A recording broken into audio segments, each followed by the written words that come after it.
Welcome to Brand News Podcast. I'm your host, Charlotte Emily, a fashion podcast sharing news behind brands. Each episode will speak to people from within the industry to get a better understanding of their job roles, as well as discussing the latest fashion news. Welcome, Mourad. It's such an honor to have you on the podcast. Thank you for having me. So you have your own podcast, The Mountain Collective.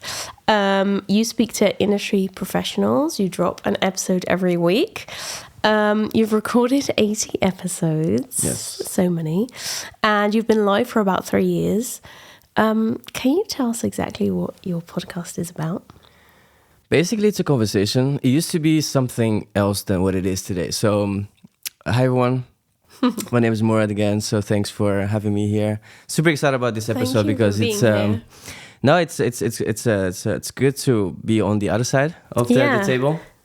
Now about a podcast. So it started just actually having fun, like with myself, and it was after Corona. When Corona happened, I just like to talk to people. Yeah. And at some point, I found myself just talking to a lot of people on Zoom, and at some point, I just pressed record, and I thought, let's post this online. From a networking point of view? Yes. Yeah. Well, yeah. Okay. Because Amsterdam is such a small, tiny place, but it has a lot of network possibilities. So I just happened to press record and put it online, and at some point, you were like, "Oh my god, I sound great." No, I did not sound good at all. Like at the end of the day, like it's interesting to hear yourself. Like this thing when you are sending like a message, like a voice memo. Voice note on WhatsApp? Yes. Yeah. And you hear yourself and like, who's this It's person? terrible. Who's this guy? Yeah, so that would happen. And then it wasn't like constantly an effort that I did. But the funny part was that it picked up. But at the time I had Mountain Collective was, completely different, something else. Okay, so what did you start off with? It was digital fashion actually. Mm-hmm. Yeah, because I've been a freelancer, a 3D artist for almost like 7 years, and then I switched to basically trying to have a company, which is like it's a hard thing to have or to start. Yeah.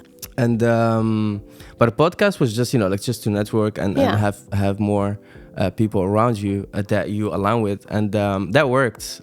But by the time I realized that you just want to lean to the thing that you love and the thing that you really excites you.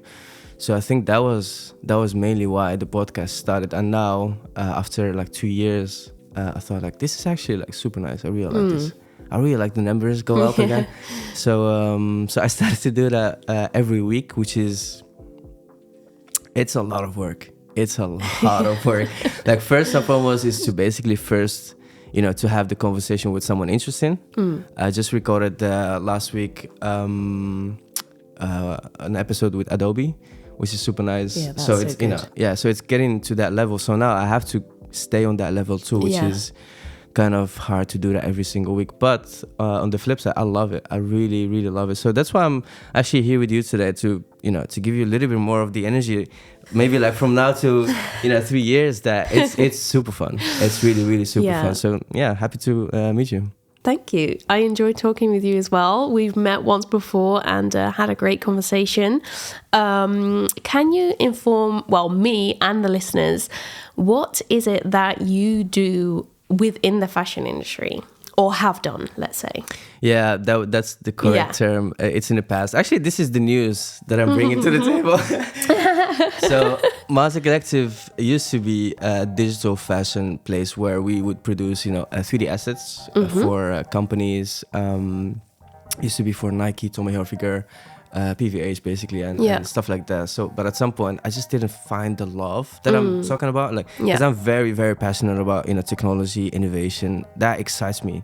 Just to wake up in the morning, it's like, okay, so what's going on? Like, where is this what's going? Happening? Yeah, I love that. Especially combining with my fine arts background, like this combination of high tech with super organic, just listening to yourself as an artist. That was my motivation and my drive. But for some reason that dies alone. At least for me, like that was my personal experience. And so the podcast picked it up. So Mountain Collective is now Mountain Collective Podcast. So that's the news for everyone who's listening. We are pivoting from a Mountain Collective, which was, like, it was going pretty fine. Like, we had like some employees, but for the long term, it's really smart to look at yourself and see like what really excites you and what really can get you not only today, but for the future, for the long term future. Yeah. You mentioned working for Nike and Tommy Hilfiger. What is it exactly that you did for them? Yeah, working with in the creative space. So not in the marketing or any business development, but mostly in the creative space, because that's also what I really love doing. So it was mostly like creating spaces and experiences and feelings as well. Like, how do we create a space where someone there is a user journey for someone that comes in, looks around and said, I have this feeling of this, I don't know, like it would be together with the shoe or some kind of fabric or some kind of feeling that reflects the product that Nike, for instance, had. So I did, I think, a lot of projects with Nike, because Nike is also very innovative, and they have like this really fascinating teams, and they give you so much freedom. So that was one of my favorite, clients. Tommy Hilfiger was mostly like, assets in 3D and trying to recreate what reality had in a digital space. So it can, be used for, I don't know, augmented reality, or I don't know if you are familiar with these terms, but a little bit. Yeah. So, I would say, like, as far as I read about it, and from a fashion point of view, let's say that's how I know it. Yeah. And I've when I was a buyer, I've bought collections digitally, and nice. they were all like, I don't know, AI designed. Yeah. And I would say that is how I kind of got in contact with that world, and also like trying on a pair of jeans virtually and things like that. And that's how I would say I know the AI world. Do you like it? I do, but I think that's also the reason why I'm excited to have you on the podcast. Nice. Because I feel like I don't know enough, or like where it's going, or maybe I feel like it's already there quite a lot, but it's not so visible for me yet. Sure. And I know that brands use it in terms of like customer service and things like that, but that's kind of where my knowledge ends. Definitely, I can help you with that. Like, it's actually pretty simple. It's because you have like a lot of development. I was last week. I don't know when this podcast is going to be published, but for me it's last week. Yeah. And it was blockchain week, and it was so hard to understand what they are trying to say. Like, what is a blockchain week? I don't know. Oh, you don't know. Like, I still don't know. Like, excuse me. That's okay. Still from that experience, I still don't know what it is, because of the communication. They use terms like NFT, or and for a person like me, like who doesn't know anything about that specific technology, I would just call it media asset. Okay. This makes more sense. So I think having the barrier between the developer and the user, and having the communication on a seamless level, I think it's important. So I can do that for you. Like, for instance, today, in terms of the technology, what AR is able to do. So is your background like in marketing? No, my background is in buying. Okay. Yeah. So that is definitely how like I said, the first time I ever saw anything AI or AR related was actually at the Tommy Hilfiger offices. So you probably worked on that then. Thanks for that. Yeah. And it's the first time that I had bought a collection digitally. And it was before COVID or anything. It was quite a while back. And they did have the samples there also, in the showroom. But they then also had it digital, and their presentation was in terms of in the future how they could reduce the costs of sample making and also making it digital. That's the presentation. At the end of the day, that's what it is. That's what it's all about. It's reducing the costs, and either for environmental purposes, reasons, or financial purposes, because a company doesn't exist without the financial resources. So that makes complete sense. So I think from that standpoint, I talked with Adidas or maybe like 2 years ago. And I had one of the guys who was working on the AR application. Okay. And it's called, I think, Adidas Confirmed, the blue. Oh, yeah. And so basically they utilized AR to minimize the fact that, let's say, right, let's sketch a scenario. You're Adidas, it doesn't matter like if you're an Adidas fan or not, but let's say you are. You're wearing Nikes, right? Yeah. So let's say most users that I heard from his perspective is from the data is that people buy 5 shoes and try all of them at home. Okay. And then they choose one of these 5 and send 4 back. Okay. This is the majority of the data that Adidas has, which is interesting. I didn't know that. I know it a little bit. Okay. From my Standpoint. job perspective, yeah. So I didn't know. And this is where AR comes in super handy. He told me that the moment that they started to utilize AR, people started to try it already, like with their phone. And that minimized the fact that they bought 5 to maybe 2, and they could choose one of these two instead of... So people were able to see what a shoe looked like? Yeah, like real time. Yeah, in real time. Yeah. Okay. Utilizing 3D technology and, the AR application. That's super interesting. So it's not only the cost, but also like the flights, the transport, the chain, the supply chain, like the whole thing. Like the whole efficiency of how a product ends up at the consumer. Exactly. Yeah. That's how it can help. Definitely. And I think like for me, like from a technology standpoint, like it's just exciting to make such a thing. But I think from the, the sustainability part of things or the cost, it's more than exciting. It's cost effective. Do you feel like what you're working on or what you were working on, is that like something that isn't, how do I say it? It's like it's still in the beginning phases and it still needs to grow? Or is it already being used how it should be used? It's a good question. No, I'm sad. Well, it's a good question because it's a personal opinion on things. It's very relative to who I am, and so every time I see like a group of people going to, let's say, like a blue street, I go to the red one. Okay. So I usually try not to be with the crowd, and so asking me this question, it's not gonna be like the most typical commercial. That's fine. That's fine. But I believe that it's the right time now, like for 3D. Obviously, like 3D is becoming a huge thing, and it's very commercialized. But I started 15 years ago with 3D. So I started when I was like one of the maybe like 10 people here in Amsterdam, and that's the difference between like being one of the guys or being one of the masses. Like a lot of people. So it's becoming oversaturated. There is no shortage of 3D. Like a lot of people can do it. So I think it's becoming like a thing now. Yeah. Especially if we talk a little bit more about how the websites are transforming into like a whole experience, like a 3D experience. They call it Web3. We don't have to go into that too deeply, but because I also don't understand much of it. And so everything is becoming also like a sort of a second reality that we can implement on top of our reality today. So I think it's super useful, but and it's definitely not anymore on the baby shoes. It's becoming more mature, which is great. So I think you are in the right time at to utilize 3D. But for me, it's so I basically did the opposite. Okay.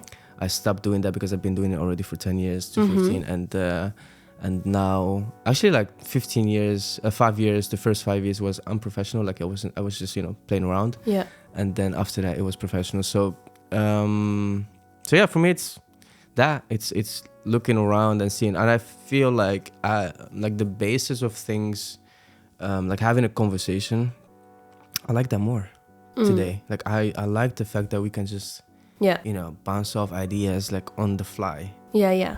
I love that. So I think that's what I'm mostly focusing on. Yeah. Good. I was just wondering what did you study and how did you actually end up working for fashion brands? So I studied So first, when I was 15, I opened the computer and I installed some kind of 3D software, which was Cinema 4D, Maxon, and I didn't know what that was. So that was the start of everything. Okay. And then slowly but surely, I've been asking around, like, so hey, do you know what this is? And no one knew. Like, what is this 3D thing? Like, what is like a puppet? Like, looks like this. It was like, can you make it fly? I'm like, no, I don't know how to do that. Actually, this was a question from a guy, like a Dutch guy. He came to me and he had a wedding. And he told me like, hey man, like, what are you doing? And I was like, yeah, I'm just playing around with this puppet. And he's like, so can you make it? Because it looked like this. It's almost like the mannequin, right? And he okay, so like with straight arms out. Yeah. Okay, yeah. Like they call it a T-pose. Okay, yeah. And he said, can you make it actually fly? And I was like, no, I can't. And it took me like a year to do that. How long would that take you now? That would be like 5 minutes? Not even, yeah. So it took me a long time to make that thing fly. And like a year later, I actually called him and I said, like, hey man, like I actually can make it fly now, which is interesting. So that was the start of everything, like for me at least, as like in terms of 3D. But after that, parents, they want you to do something. Your brother, I have a big brother, wants you to do something else. So I was in between, but I really wanted to do that 3D thing, right? Yeah. And I found about Rietveld, which is the art school here in Amsterdam, or the Art Academy. And I've been there, and I had few classes on AR back then. But actually, like, they were more pushing me to break eggs and, like, to actually oil paint and stuff like that. So, but I was leaning mostly to the technology. But they, I think they changed now. But back then they didn't really like me, being utilizing these kind of technologies. But fundamentally, that was the start for me to be an artist, let's say, or a 3D artist. Yeah. But yeah, slowly but surely you get to know people here in Amsterdam. And then you realize that you have a talent for creating some kind of experience in an image. Yeah. Did you do any internships? Yeah. Those my first internship was with Small Tree, as they call it in Dutch, Boompje. And man, I was so happy like to have that internship. I couldn't believe it. I could not believe that I had an internship with that studio. Roy is one of the best guys. He's basically my mentor. He had been my mentor until now, actually. We have a really, really good relationship. And that was when I was 21, I think. And that's what I did. And it was all about 3D. All about like how to animate things. I didn't even know like how to animate stuff. So it was super nice to have that internship. And then after that, I wanted to go more into the animation part. And that's when I went to Woodwork, one of the best studios here in Amsterdam now in terms of animation, like 2D animation and 3D as well. Marvin, shout out to Marvin. He's the co-founder and the director of the studio. Creative director, I should say. Such a great guy. Like, again, like I'm so happy that at least like I have like like some good network relations that I still have until today. And I think that is really important too for everyone who's listening to. If you are choosing to do an internship, like really do something that you truly, truly love. Yeah. And it's going to stay with you for a long time. I still speak to people of like my first internship. Like it's so special. Like I still work with some of them as well. Yeah, so important. But those internships led you to move more to fashion, or how? I'm just interested how that, because your interest has obviously always been there, but I'm just quite interested to learn how that then moved to fashion. I think it was an organic process, since I was always interested in arts in general, and I think fashion has that, self-expression. And when you combine it with technology, it's a playground. People get very excited in the fashion space, but on the flip side, I also have to say that they also kind of expect you to work for free from time to time. Is that just in the fashion field? Well, in your experience? In my experience, so I've been in multiple industries, and real estate, cars, and the fashion industry. And the fashion industry was the least pain, to be completely honest with you. Well, I've had 3 guests on the podcast, and you're the third that says it. So I think I edited it out of the first one. But it's the truth. Yeah, it's the truth. Yeah, it's a T-word, Yeah. Yeah, the T word. Yeah. So you're making a kind of switch in your career now. Can you see yourself moving back to fashion? No. No? Why? No, definitely not. Because you probably experience the same. If you go through some kind of experience, ups or downs, like it doesn't matter. Or let's say you hike a mountain and you've seen it. You've seen that mountain, and I feel like when you are on that top, the peak of that mountain, that's the time when you jump. I would skydive from there to somewhere else. I think that is the best decision that you can make. Like on your highest moments, take a complete switch to something completely different. Because I feel like the downwards to go somewhere, to go away from where you were, or to go down to where you started. And to do the same circle, like for me, it's not exciting. I think, and again, like as I started the conversation, what really drives me is the excitement. It's that feeling, that feeling that you love this, you really love this, and that spark. I think that is that. I'm always looking for that. Always looking for that. That's the main drive. I feel like how do you wake up in the morning like if you don't have that? You know what I mean? Yeah, I know. Well, I have it. Exactly, yeah. And I'm really excited for you, like, to have this, and I'm trying to also, like, help you in any way, shape or form. Yeah, thank you so much. Yeah, I really appreciate it. What's one of the projects that you've worked on that you're most proud of, and what is it? Oof, that's a good question. That's a very good question. That's basically the spark. Yeah. Yeah, I think it was a personal project. This was when I realized how to combine materials together. Okay. In a very realistic manner, in one single image. Talking, from the fine arts, perspective. Yeah. It was a super challenge for a lot of people, and I kind of, I understood.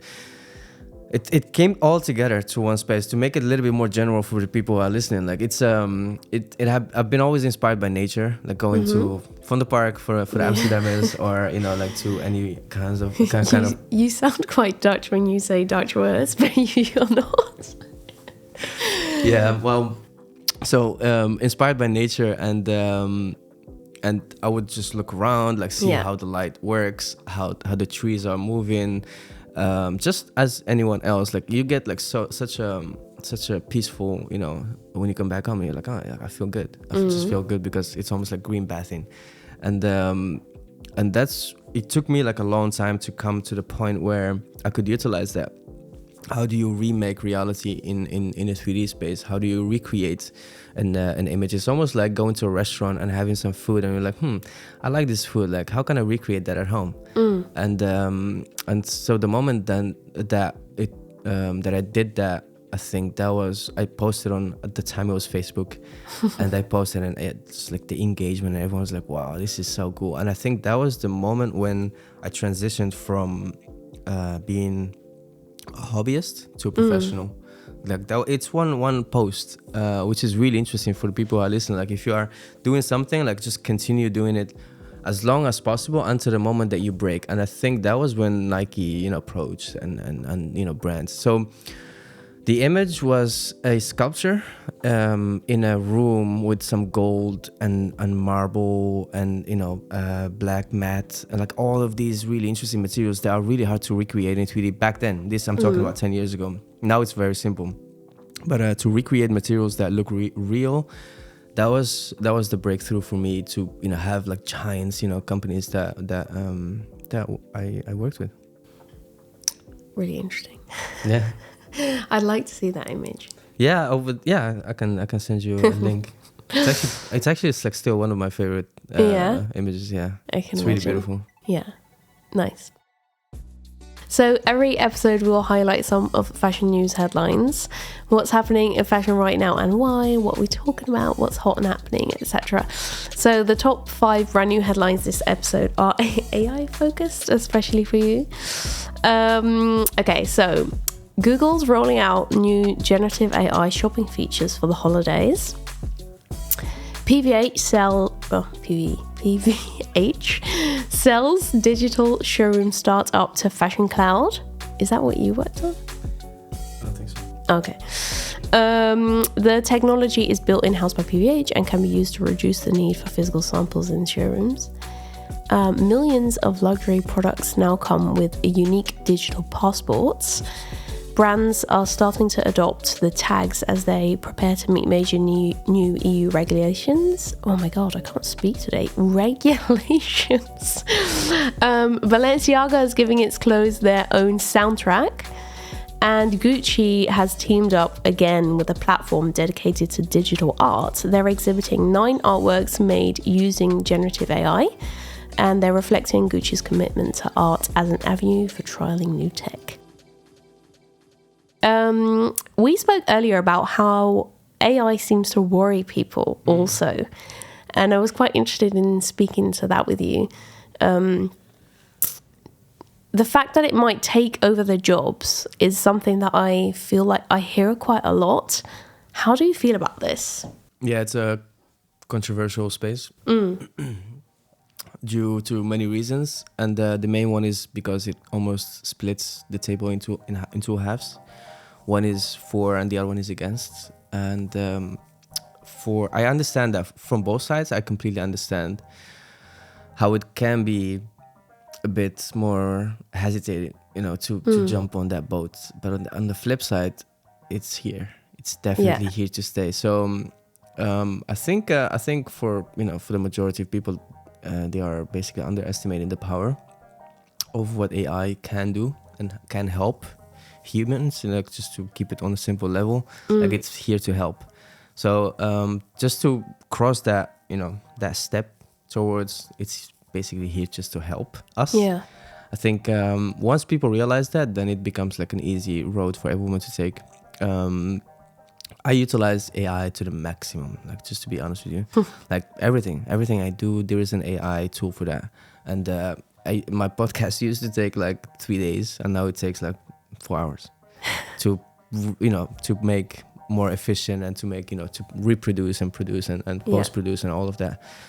So I think for me it helps a lot because I'm coming also from the innovation space, and I love and I get excited by these tools. But I also understand that it's very scary for a lot of people. I think Sam Altman, the CEO of OpenAI, just got fired and rehired. I was kind of waiting for you to say that, actually. Yeah, I wanted to make almost like a pathway grand towards entrance. Exactly.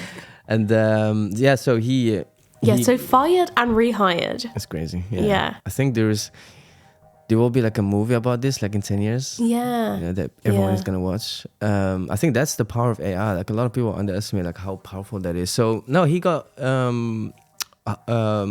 fired first and then went to Microsoft, teamed up with the team there. And a week later, he came back to OpenAI with the board being cleared up. So that's what happened in 1 week. So the board cleared up from OpenAI. So that means that it's like the votes are a little bit less than what it was before. And I think that was, I don't know, it's an interesting strategy that happened just in a week. Yeah. And the thing is, like, it's going so fast. Everything is going so fast in terms of also from the marketing standpoint.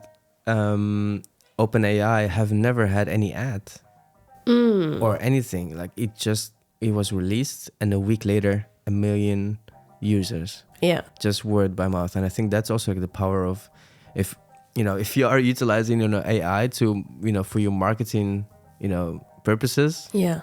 Maybe take AI or OpenAI as an example, like how powerful the product is by itself. Yeah. And how it got spread through like the internet so fast just because of the word of mouth. Like, they didn't spend any cash on advertisement, which is really interesting. Earlier I said about like brands using, for example, their customer service now maybe replacing people and using AI. How do you then feel about that? It's a good reason. Yeah. Would you, if I'm asking like the majority of people, would you like that as a job?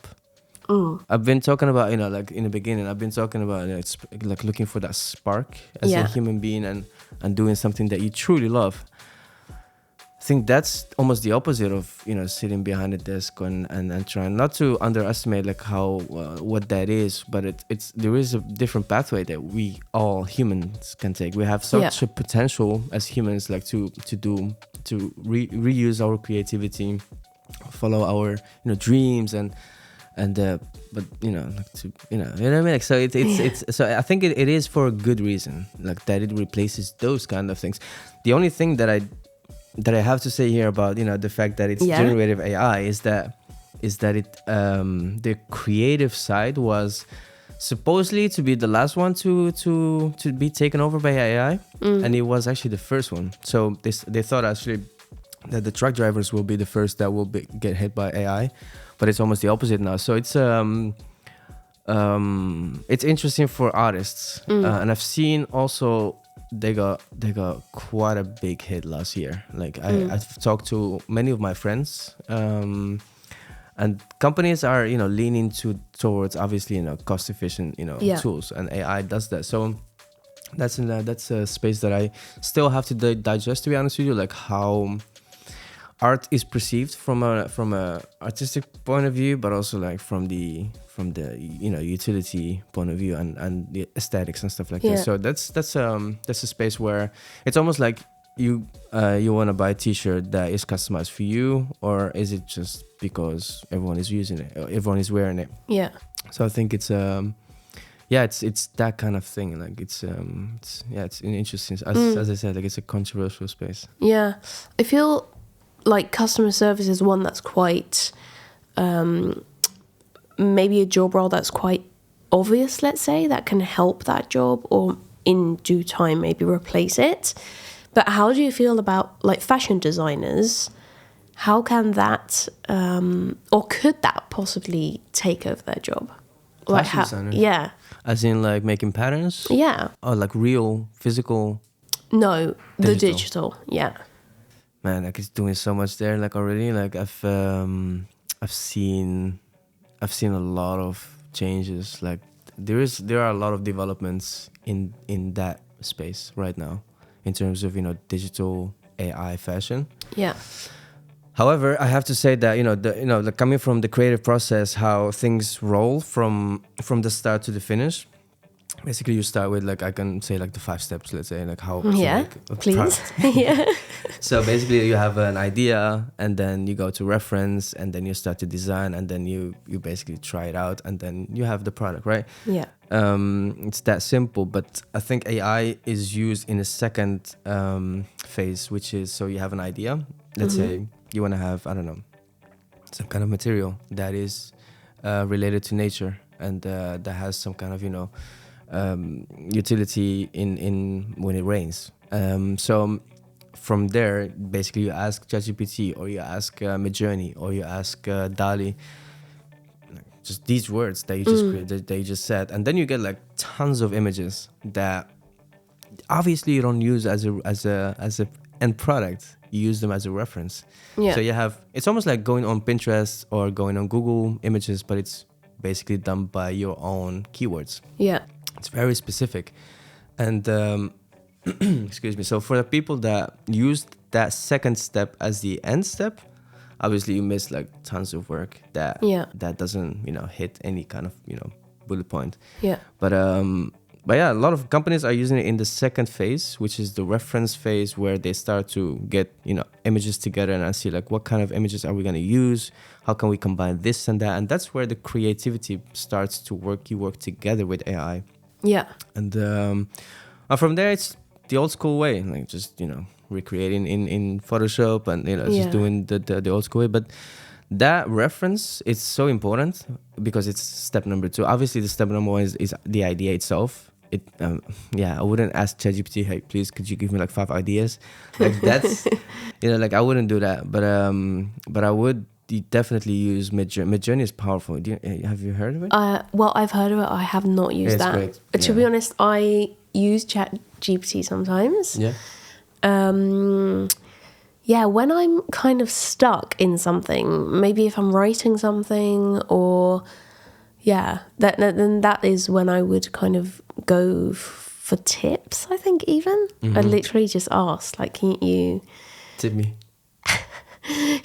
Can you give me 5 examples of, for example, that's, I think, how I've used it the most. Yeah.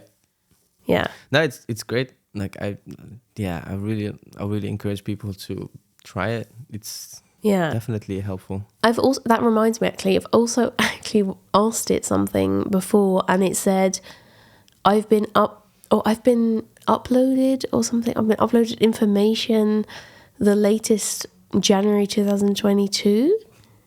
What does? No. So how does that work? Like, yeah, well, so you're laughing. I've been giggling from inside because I had a conversation yesterday with a friend of mine on a car. We were driving to this, to this event, and on the way, so I told him, like, man, like I've never thought about this. I've been talking to AI, like, so rude, like. Oh my God. It's like, give me this. How about this? Like, just like the final. And I said to him, like, I had a friend of mine, like a girl, and she was like, how do you talk to AI? So I'm like, yeah, just give me, like, where's this? How is that?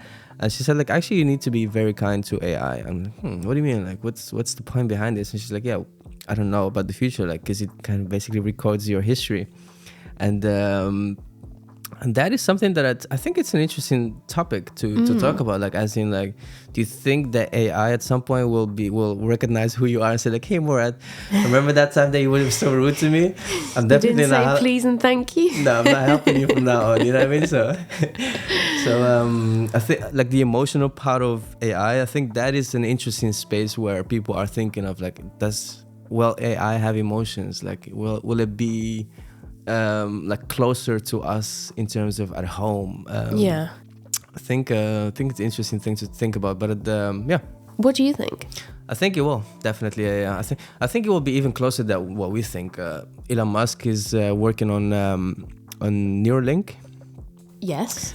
And it's. I mean, I say yes because I've heard of the word. I don't know what it is. Yeah, well, so it's basically a chip that gets almost embedded in a part of the brain, and he's working on that. That actually freaks me out a little bit. Like, I just have to say, does it not freak you out? No, it doesn't. Because you would do it. You would put something in your brain. I would not do it. Okay. But I feel like I'm saying it because it's not close enough. Okay, so say if that was like just final and you could buy it, would you do it?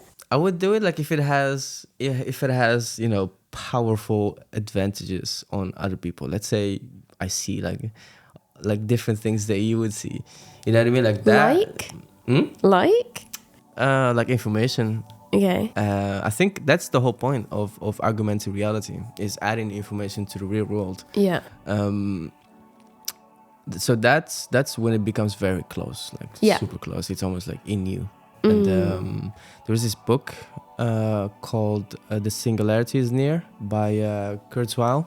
Okay. Ray Kurzweil, and I bought it like a long time ago, and I was reading. I was like, are we actually gonna merge with technology at some point? Like, are we actually like being that close to it? This was maybe like 7 years ago, and now I'm like, yeah, it's really possible. So the idea is that we are going so fast, like the technology is going so fast that it doesn't go linearly, but it goes exponentially.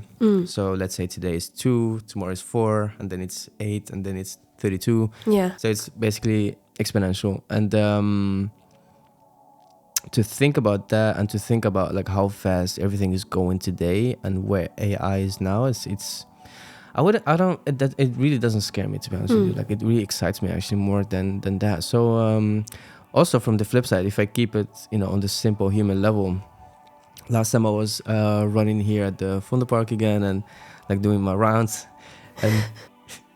and this girl was running, and she had these pants that are very, what do you call these, like not yoga pants, but like running pants. Yeah, leggings. Yeah, leggings. Yeah. And her iPhone was on the side. Oh yeah, the side pocket on your leg. And I looked at it, I was like, like, is it like that? Looks almost as if the iPhone is embedded in her. You see what I mean? So if we make that iPhone like smaller and smaller and smaller and smaller, like and then operate it into her leg. So I feel like it's closer than what we think it is. Okay, that makes sense. Fashion changes really quickly, as you know, and so has this AI world that you're in. How do those worlds kind of collide together for you? Fashion and AI? Yeah. I would look at fashion from a standpoint of the fundamentals, as in recreating a feeling of a human being and an expression. Like how would you make a garment that someone feels that it's good for them, and or an expression of their self, so almost like a reflection. Yeah. So from the organic, human side. And AI is basically a technology that it's a tool that you can utilize to make that feeling even more closer and enhanced. So I think that combination is always have been here. Like, how do you combine real estate and AI? Like, it's the same thing. Like, people need to be at home. Like, it's a need. It's an actual need. And people also need to have. They don't want. They actually need it. Like, we can't go outside and be completely naked. So. So it's that combination of like the organic and the technology. It always have been like that. So I think the sweet spot between these two, it takes some time to find. Yeah. Like where to utilize it the best. But once you have it, you can just only grow from there. Yeah. That's a good sentence to end the podcast on. Nice. Yeah. Thank you so much for being a guest on the pod. It was so great to learn like the impact that AI has on fashion from your point of view and all of your knowledge. So thank you so much.